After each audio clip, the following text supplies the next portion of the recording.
Rajesh Krishnan fire force ഉദ്യോഗസ്ഥനാണ്. അദ്ദേഹം ഒപ്പം ചേരുന്നു. എത്രമാത്രം വലിയ റിസ്ക് ആയിരുന്നു ഈ ഒരു തീപിടുത്തം അണയ്ക്കുക? നമുക്ക് 4.5 മണിക്കൂർ ഇപ്പോൾ കണ്ടിന്യൂസ് നമുക്ക് ഫൈറ്റ് ചെയ്യേണ്ടി വന്നിട്ടുണ്ട്. 10 സ്റ്റേഷനിലായിട്ട് 15 യൂണിറ്റുകളാണ് പ്രവർത്തിക്കേണ്ടത്. 80ഓളം ജീവനക്കാർ പ്രവർത്തിച്ചിട്ടുണ്ട്.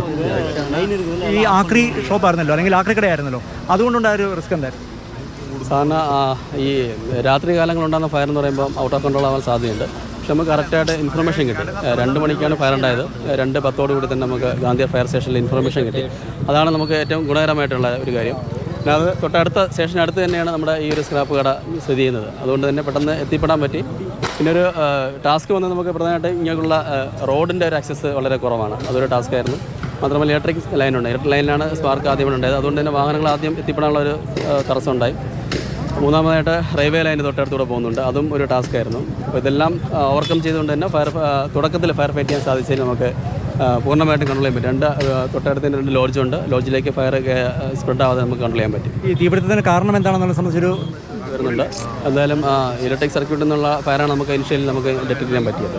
ഇലക്ട്രിക് സർക്യൂട്ടിൽ അവിടെ നിന്നാണ് ഫയർ നമുക്ക് ആദ്യ ഘട്ടത്തിൽ കാണാൻ സാധിച്ചത്. അതെ, ഈ ഇലക്ട്രിക് ലൈൻ പൊട്ടി വീണാണ് തീപിടുത്തം ഉണ്ടായെന്ന് സംശയിക്കുന്നതെന്നാണ് ഈ കേട്ടത്. ആയിരിക്കാം. കാരണം നമുക്ക് അറിയാം, നമുക്ക് ഇലക്ട്രിക് ലൈൻ ഇവിടെ തന്നെ ഒരുപാട് കേബിളുകൾ പോകുന്നുണ്ട്. അപ്പോൾ ആ കേബിളിൽ നിന്നാണ് ലൈൻ കത്തി നമ്മൾ ട്രാൻസ്ഫോമറിലേക്ക് എത്തിയത്. അപ്പോൾ അതാണ് നമുക്ക് ഇനിഷ്യൽ ഒരു ടാസ്ക് ആയിട്ട് വന്നത്. ഇത്തരമൊരു സ്ഥാപനം പ്രവർത്തിക്കുന്നതിന് ഫയർഫോഴ്സിൻ്റെ അനുമതി ആവശ്യം? ഇതിന് ഫയറിൻ്റെ NOC വേണമെന്ന് ഒരു റൂൾ പറയുന്നില്ല. പക്ഷേ ഇതിന് LSGDയുടെ അല്ലെങ്കിൽ ലോക്കൽ സബ് ഗവൺമെൻറ്റിൻ്റെ ഒരു സർട്ടിഫിക്കേഷൻ വേണം. അവിടെ പെർമിഷൻ ഉണ്ടെങ്കിൽ മാത്രമേ ഇത് പ്രവർത്തിക്കാൻ പാടുള്ളൂ. പുതിയ നോംസ് പ്രകാരം ഫയർ സിസ്റ്റം ചെയ്യണമെന്നുണ്ട്. ഫയർ ഓഡിറ്റ് നടത്തിയിട്ടുണ്ട്. ഓഡിറ്റ് നടത്തുമ്പോൾ റിപ്പോർട്ട് കൊടുത്തിട്ടുണ്ട്. അപ്പോൾ അവർ ഫയർ സിസ്റ്റം സേഫ്റ്റി മെഷേഴ്സ് എല്ലാം ചെയ്യണമെന്നുണ്ട്. അത്തരം സിസ്റ്റംസ് ഉണ്ടായിരുന്നെങ്കിൽ ഇത്തരം ഒരു ഫയർ ഉണ്ടാകുമ്പോൾ ഇനിഷ്യൽ സ്റ്റേജിൽ തന്നെ ഇത് കൺട്രോൾ ചെയ്യപ്പെടും. ഇവിടെ ഫയർ എക്യുപ്മെൻറ്റ്സ് ഇല്ലായിരുന്നു? ഇല്ല, നിലവിലെ ഇപ്പോൾ ഒരു എക്യുപ്മെൻറ്റ്സും നമുക്ക് കാണാൻ സാധിച്ചിട്ടില്ല.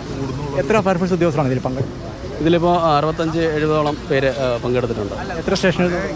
10 സ്റ്റേഷനിൽ നിന്ന് 15 യൂണിറ്റുകൾ. കൂടാതെ പൊതുമേഖലാ സ്ഥാപനം BPCL പോർട്ട് ട്രസ്റ്റൊക്കെ പങ്കെടുത്തിട്ടുണ്ടായിരുന്നു. അതെ. അപ്പം എല്ലാവരും ഫയർഫോഴ്സിനെ ക്ലാപ്പ് നൽകുകയാണ് ചെയ്യുന്നത് സോഷ്യൽ മീഡിയയിലൊക്കെ. Thank you. ഓക്കെ. അദ്ദേഹം പറഞ്ഞതുപോലെ തീപിടുത്തത്തിന് കാരണമായ ഒരു പ്രാഥമിക നിഗമനം എന്ന് പറയുന്നത് വൈദ്യുതി ലൈനിൽ നിന്ന് തീപ്പൊരി ചെതറി വീണതായിരിക്കാം. അതല്ലെങ്കിൽ വൈദ്യുതി കേബിൾ പൊട്ടി വീഴുന്നതാണോ എന്നുള്ള സംശയവുമുണ്ട്. ഫയർഫോഴ്സിൻ്റെ വിശദമായ അന്വേഷണത്തിൽ മാത്രമേ ഇത് വ്യക്തമാവുകയുള്ളൂ.